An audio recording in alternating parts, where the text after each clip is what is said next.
बिल्कुल। भाटिया जी, मुझे लेकिन ये बताइए कि जो सरकार के जो लोग हैं उनका ये कहना है कि देखिए एक कॉर्पोरेट समूह जो बहुत ज्यादा तरक्की कर रहा है तो उसको विक्टिमाइज करने की कोशिश की जा रही है, उसको यूएस और चाइना की तरक्की से जोड़ा जा रहा है कि देखिए यूएस और चाइना नहीं चाहते हैं कि अदानी जी आगे बढ़े।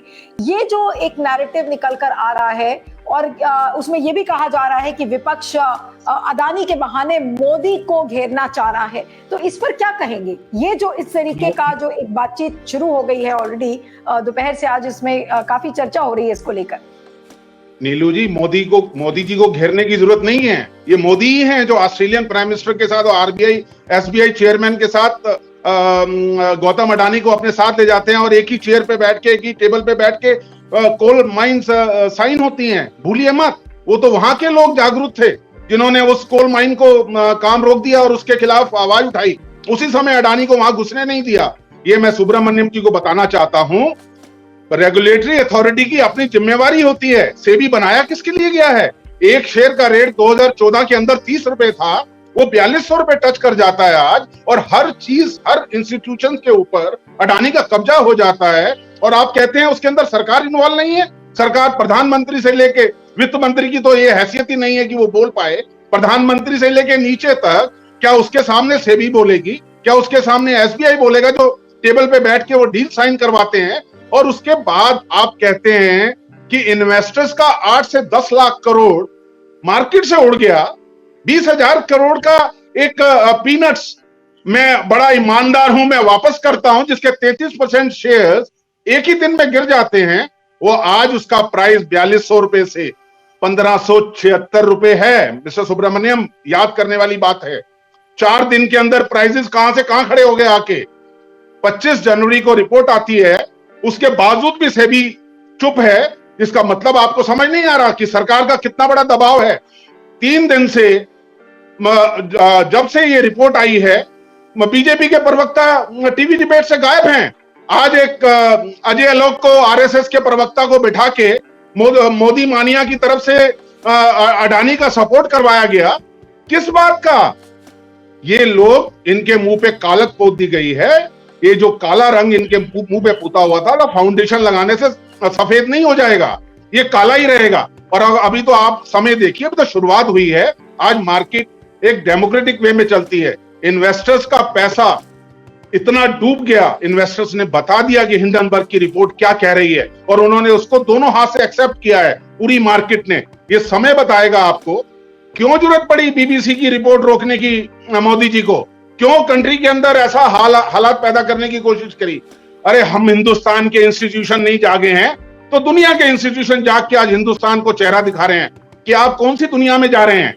ये किस तरह का बिजनेस आप करना चाहते हैं? अडानी के कारण हिंदुस्तान का नाम, जो मिस्टर भाटिया जो बात कह रहे हैं उसके रिस्पॉन्स में आप क्या कहेंगे sir? Mister Subramanian, you are muted, I think आपकी आवाज नहीं आ रही है। Okay. Yes, go ahead, sir. Sorry. What is the question? No, I am saying जो मिस्टर भाटिया अभी जो बात कह रहे हैं कि भाई जब हमारे देश के इंस्टीट्यूशंस नहीं जग रहे हैं तो दूसरे इंस्टीट्यूशंस, दूसरे देशों के इंस्टीट्यूशंस जगकर और हमारी सरकार को आईना दिखाने की कोशिश कर रहे हैं। They are not institutions, madam. That's what I'm saying. See, InGovern is probably as big a firm as Hindenburg. Okay. InGovern as a proxy advisory firms, and proxy advisory firms in India itself have given voting recommendations against many of the proposals placed by Adani Group over the last 2 years, 3 years. Okay. And we give voting recommendations against many other companies also, proposals placed. Has that been discussed on TV? No. Has that been taken cognizance of by investors, domestic mutual funds or other institutions? Yes, and they have voted against probably some of the resolutions. All I am saying is you're giving more prominence to a Hindenburg report than it deserves. Okay, you are giving less prominence. What they are saying. A lot of reportage, even in India, by Indian journalists over the last 1 or 2 years, have not been discussed in on TV or in Parliament or elsewhere, right? So all I'm saying is Morning Context has written long stories. We have put voting recommendations against. But are we discussing that? No, everything has gone in straight. Just because a Hindenburg has 5 employees, we have 8 employees. All I'm saying is that why are you giving so much prominence to a Hindenburg? Let me get in Vivek here on this. Vivek, are we giving too much of importance to the Hindenburg report, as was Mr. Subramanian is saying? No, I think, Neeruji, we must take cognizance of what Hindenburg is saying. If not because Hindenburg is probably saying the truth, but because Hindenburg report has caused such a meltdown of Adani shares and everything in Indian market. अगर उसका हमारे market पर बुरा असर होता है, that is all the more reason for the government that is all. I'll come to you, Mr. Subramanian. Yes.